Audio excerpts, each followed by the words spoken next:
Pedro. Boa noite, Gonçalves. Boa noite, Roberto Dantas. Tudo bem, meu amigo? Que prazer falar contigo, rapaz. Que prazer falar contigo.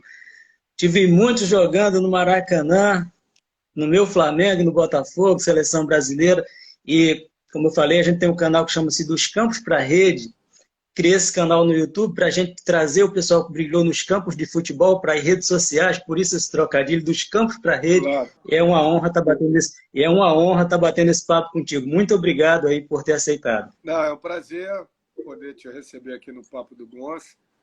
E falar de futebol é sempre bacana, né? É sempre legal, independente do clube do coração, né? O importante é a nossa paixão pelo futebol, a nossa visão pelo futebol e poder compartilhar as nossas experiências no futebol com vocês, né? Eu depois parei de jogar, isso já tem mais de 20 anos, né, cara? Parece que foi ontem que eu ainda estava jogando.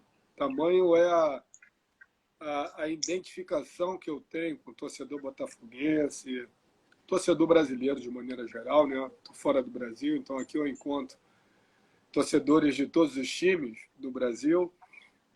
E é bacana ter esse reconhecimento, né? Das pessoas te reconhecerem na rua, dentro do supermercado. Eu aqui, eu vou direto do supermercado,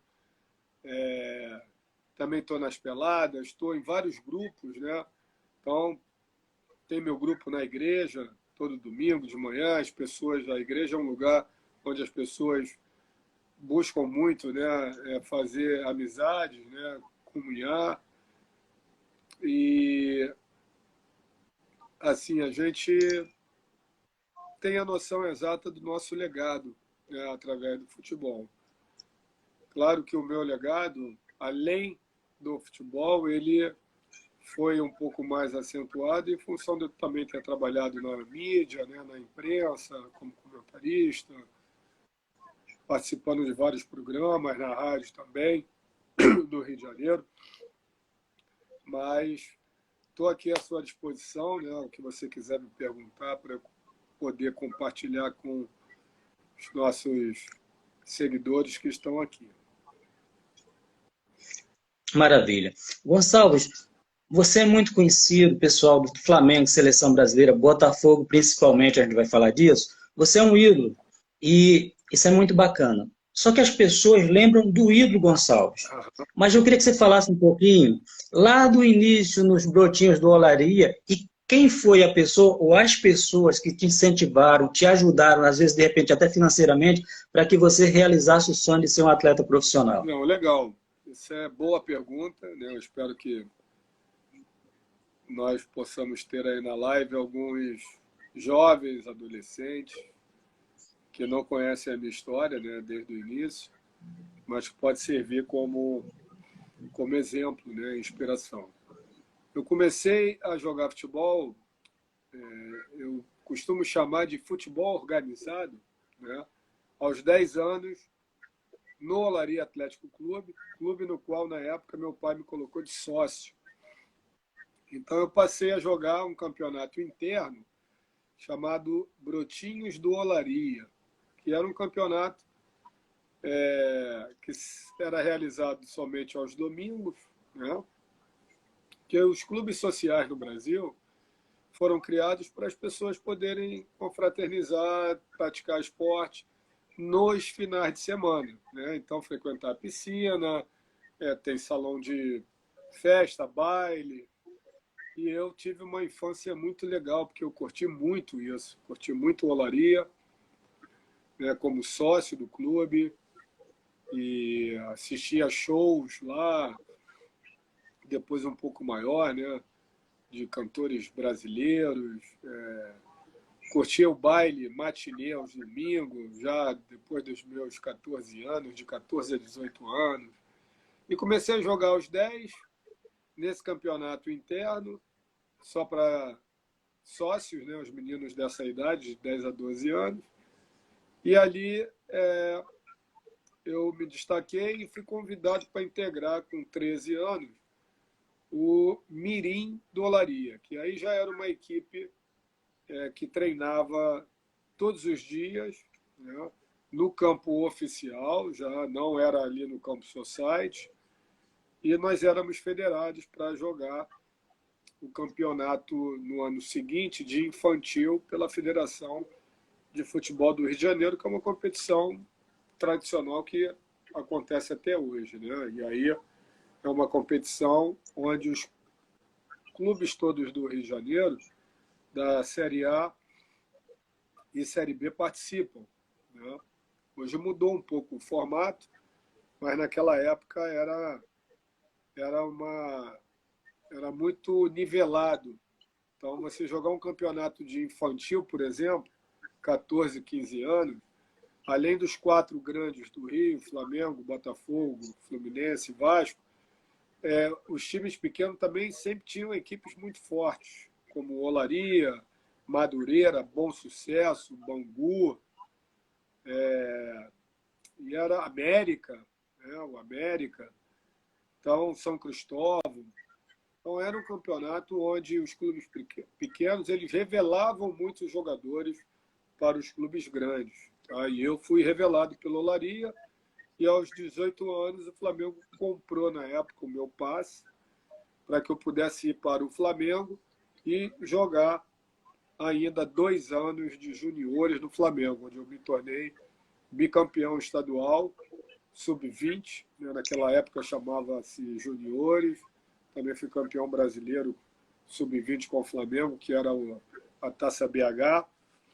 E no Olaria, com 15 anos, esse meu time que eu fiz parte do sub-15, nós conseguimos, era uma geração muito boa, e nós conseguimos superar os grandes do Rio. Nós conquistamos o campeonato estadual de infantil no ano de 1981, cara. Olha quanto tempo. Legal. E foi bacana isso, né? Aí foi meu início. O Olaria é um clube, daqui a pouco eu vou postar, quando terminar a live, uma foto que eu tirei ainda há pouco na pelada dos boleiros aqui de Orlando, e eles fizeram nessa pelada 3 jogos de camisa. Os 3 times têm um time do Madureira, outro do Olaria e outro do Bangu. Então eu tive agora recentemente com o Léo Lima, André Lima, Thiago Calvano, Leandro Amaral, atacante que jogou no Vasco, né? Fluminense, Flamengo, Portuguesa, São Paulo, e Ailton, uma galera ali, que é a pelada que rola toda segunda-feira aqui na R9, com muitos ex-jogadores que estão morando aqui em Orlando. André Lima, que jogou no Botafogo, atacante do Grêmio. Vou postar daqui a pouco. Muito legal, muito legal.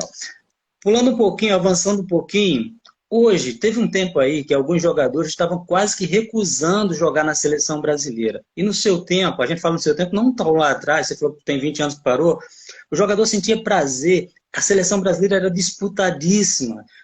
Não só os clubes grandes do Brasil, mas clubes menores, como a América, como Portuguesa Paulista e tantos outros, cediam jogadores também para a seleção brasileira. Então era uma concorrência muito grande.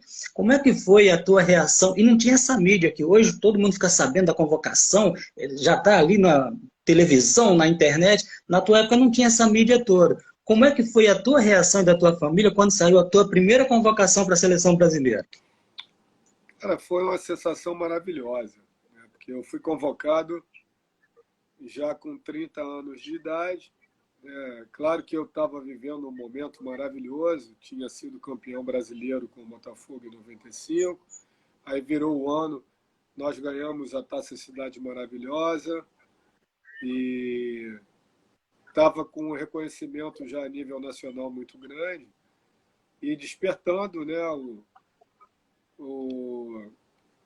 a opinião pública, né, em relação a uma possível convocação. Muita gente já estava apostando na minha convocação em função do nível do futebol que eu vinha apresentando no Botafogo. E o Zagallo acabou me dando essa oportunidade. Foi um momento maravilhoso na minha vida, que eu curti muito com meus familiares, né? Meu pai, minha mãe, minhas irmãs, minha esposa, enfim, todos os amigos. que me apoiavam muito na época.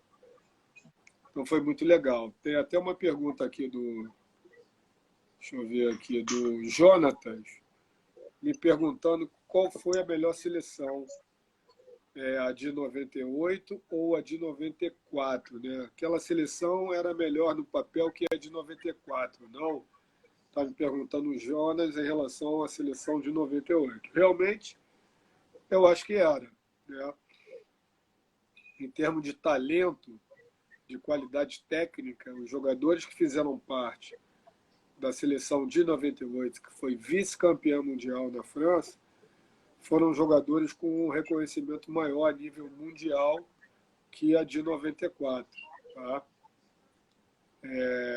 Realmente era uma seleção com muita qualidade e que só não ganhou o Penta, sinceramente, em função do problema do Ronaldo. Aliás, o Ronaldo, hoje eu vi as notícias, né, ele muito feliz lá na Espanha, porque o clube dele lá, o Real Valladolid, conquistou o acesso novamente à Série A do Campeonato Espanhol, e ele comparou a emoção que ele sentiu como quase que a mesma emoção que ele sentiu quando foi campeão do mundo em 2002. Claro que é diferente, porque quando o jogador, a emoção é grande, mas a gente não tem a maturidade que a gente tem, né, agora como um dirigente, ou um diretor, dono de clube. Porque no futebol a gente, dentro de campo, depende da gente e dos nossos companheiros. Já fora de campo, não depende da gente, né? Então a gente passa a torcer e a se envolver e a sentir muito. É por isso que realmente quando ganha, eu me lembro que como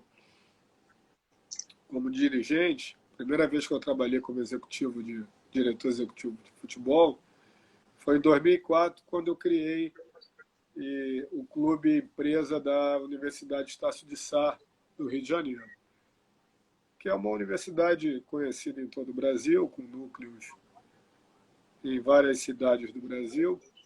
E eu criei lá, em 2004, no Rio de Janeiro, um time de futebol profissional.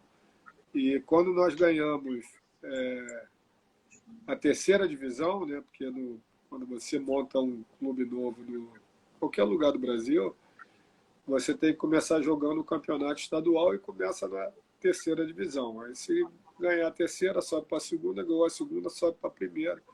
E depois na primeira divisão do estadual, você, dependendo da tua colocação, você pode ter acesso ao Campeonato Brasileiro, né, da Série D ou Copa do Brasil. Mas foi uma emoção também muito grande. Eu não diria que foi a mesma de quando eu conquistei títulos com o Botafogo, com a seleção brasileira, mas que é um sentimento especial, né, que mistura um pouco do teu lado profissional com o teu lado de torcedor, porque você passa a torcer para o clube, é fantástico. Legal. As perguntas, talvez, se eu perder alguma pergunta aí, você pegar aí, você pode falar, porque no Instagram, essa área aqui não é a minha, nosso canal é lá no YouTube, mas o Gonçalo está no Instagram, está me dando oportunidade, eu vou perder essa, bota a camisa 10 e vamos para frente, vamos para cima. Deixa eu te perguntar qual o bairro que você mora, qual a cidade? Então, eu nasci no Rio Grande do Norte, no Açu, no interior do Rio Grande do Norte, uma cidadezinha pequena, nasci na roça, tomando banho de açude, e hoje eu moro no Rio de Janeiro há 31 anos, moro no Rio de Janeiro, em Madureira, legal, querido Madureira, Madureira. Nosso querido Madureira. Madureira, olha, tem história, muita história.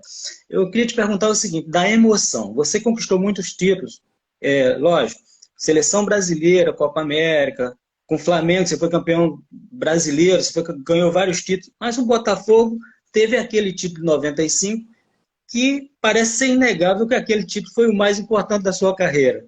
Sim ou não? Não fica em cima do muro, não. Toca aí.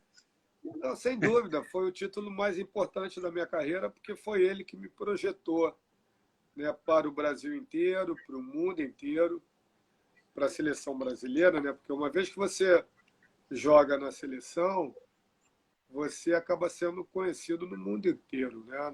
Eu tenho fãs que me mandam cartas até hoje para eu poder assinar e mandar de volta pelo correio para a Europa, para a Ásia, para o Oriente Médio. Então é uma coisa que o jogador que joga uma Copa do Mundo, ele fica marcado na história do futebol, né? Para o resto da vida. E existem fãs no mundo inteiro que são colecionadores de autógrafo de jogadores que jogaram Copas do Mundo, né? E isso é muito legal.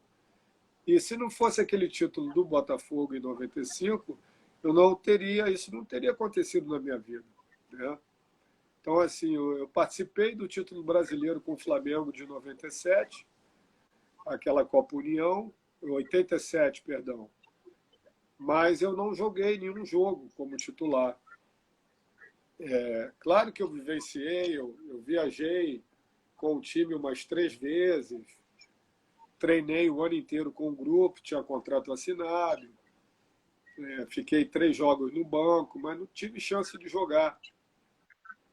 Mas eu me senti campeão igual, né? Recebi a medalha, faixa. Foi um grande aprendizado para mim, né? O Flamengo me formou como profissional. Infelizmente, as coisas não aconteceram como todo jogador gosta, né? Gostaria, né? Todo jogador quer ser titular nos clubes em que ele joga, né? Que ele tem contrato. Então, eu joguei 5 anos no Flamengo e tinha um sonho de ser reconhecido, né, nacionalmente, ser titular do Flamengo. Isso não foi possível. E o Botafogo me deu essa oportunidade. E coisas de Deus, né, que eu costumo dizer que Deus criou o futebol e Deus tem agido na minha vida, mesmo sem eu ter a consciência, né, na época do mover de Deus na minha vida,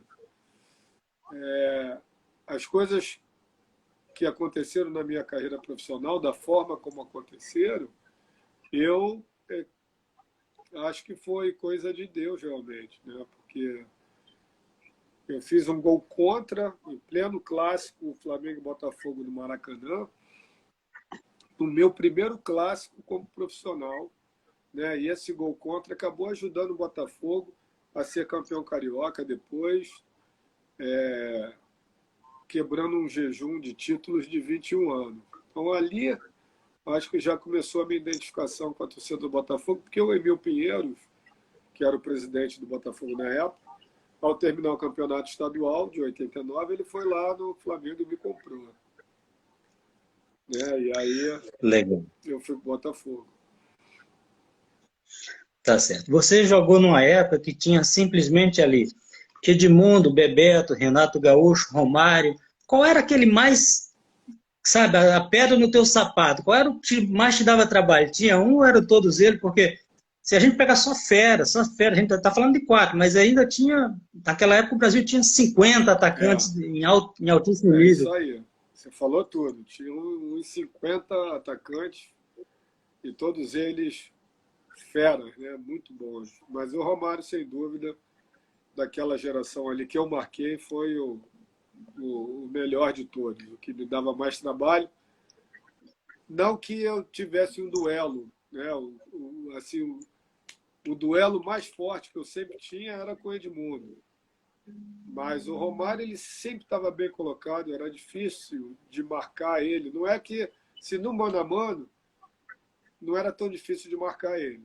Mas a bola sempre sobrava para ele. Ele se posicionava, se colocava muito bem dentro da grande área e ele sempre fazia gol, né?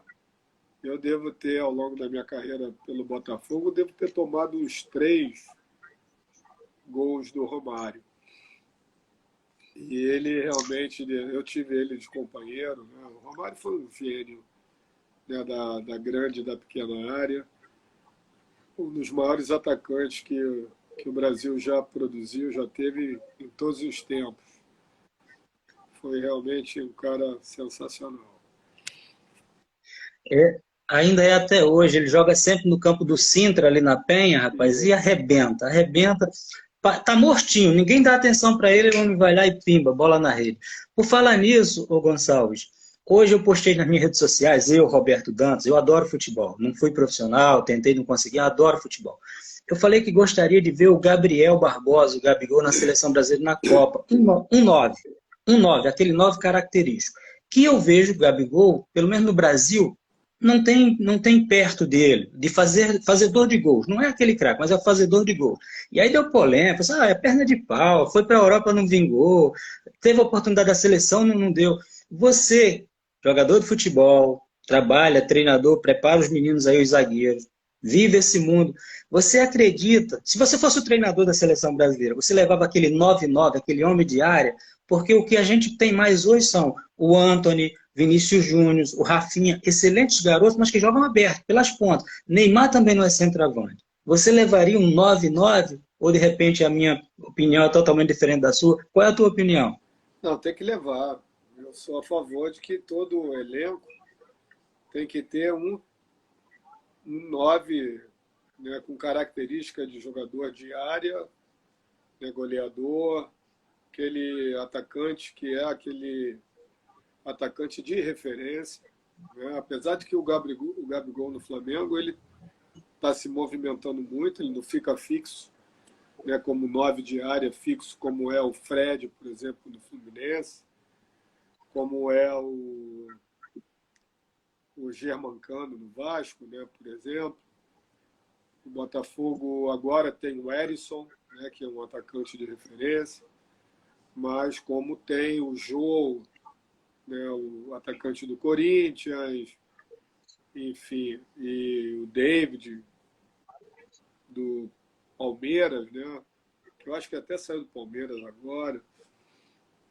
Mas tem que ter, a seleção tem que ter um atacante, um 9 de área, como sempre teve em todas as Copas do Mundo em que conquistou, né, o título.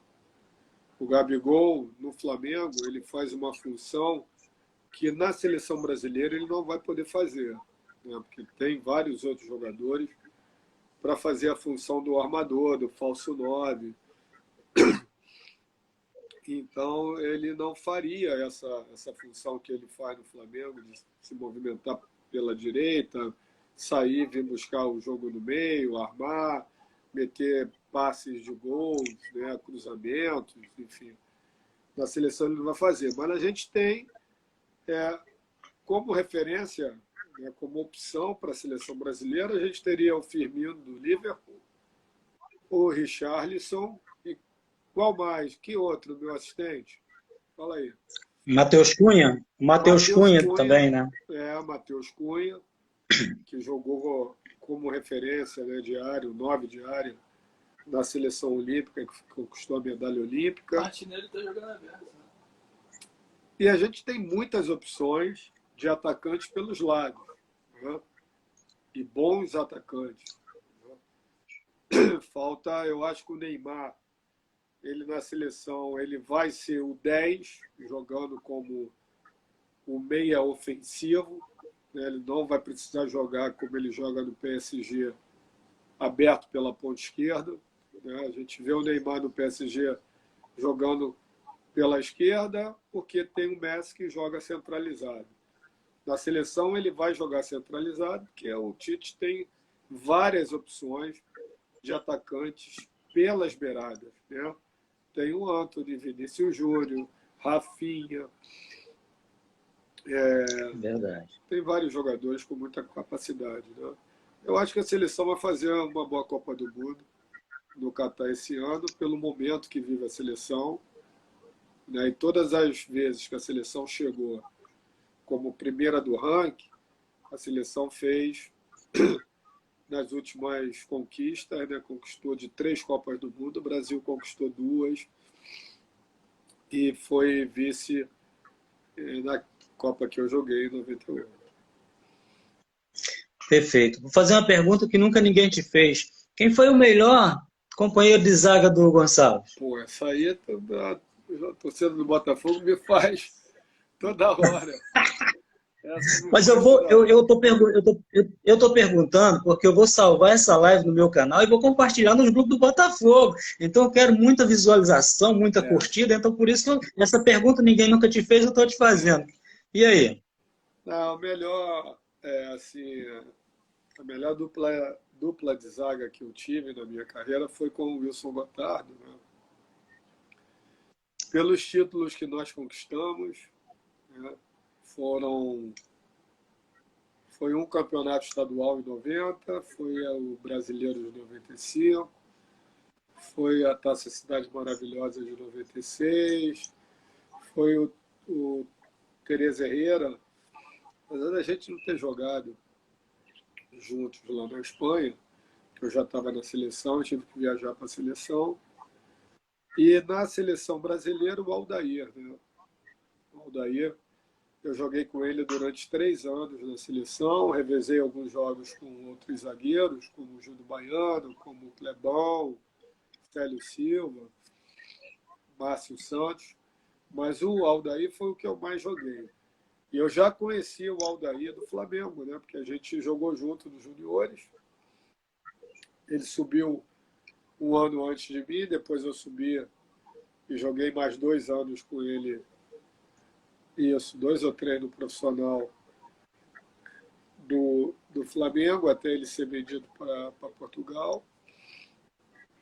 E aqui na minha época tinham vários grandes zagueiros, né, cara? Eu citei aí o Aldair, o Júlio Baiano, o Gotardo, o Mauro Galvão, posso citar também o Ricardo Rocha, uma geração abaixo da minha, né? Mas que eu tive também o prazer de jogar junto, o Rogério Lourenço, que foi do Flamengo, da seleção brasileira, o Gelson Baresi, e aí teve o Clebão, o Célio Silva, Ricardo Gomes, né? Também seleção brasileira, Márcio Santos, Ronaldão, Antônio Só Carlos fera. Zago, muitos jogadores de muita qualidade. Certo. Aqui são 23 horas. A gente precisa encerrar a live. Eu sei que você ainda tem um tempo para falar com o seu pessoal. Que horas que a gente tem que parar? Agora, né? São 11 horas. E não dá para nem falar mais com a galera, porque a live é 1 hora só, né? Normalmente. Mas então, eu quero te agradecer. Quero te agradecer e precisamos combinar uma no YouTube. Eu tenho umas 10 perguntas e o pessoal do Facebook que me acompanha no YouTube vai ficar muito feliz. Gonçalves, de coração, obrigado. Obrigado e obrigado mais uma vez. Parabéns pelo ídolo, pelo homem e pela tua fé em Deus que você propaga tanto, o Evangelho de Cristo. Parabéns e obrigado. Muito obrigado. Acho que toda honra e toda glória primeiro ao Senhor Jesus e Ele é que está no comando, né, da nossa vida. Eu te agradeço aí pela oportunidade de você estar aqui participando comigo do Papo do Gonça. Né? Eu faço essas lives no Instagram há 2 anos, né? Um pouquinho mais de 2 anos, justamente pelo prazer de poder compartilhar um pouco da minha vida, da minha história, do meu dia a dia com vocês que são amantes do futebol, torcedores botafoguenses ou de outros clubes, podendo estar falando ao vivo com vocês em vários lugares do Brasil, né? E do mundo, por que não? E isso é uma missão que eu encaro hoje em dia, é uma missão de Deus, né? De poder também levar um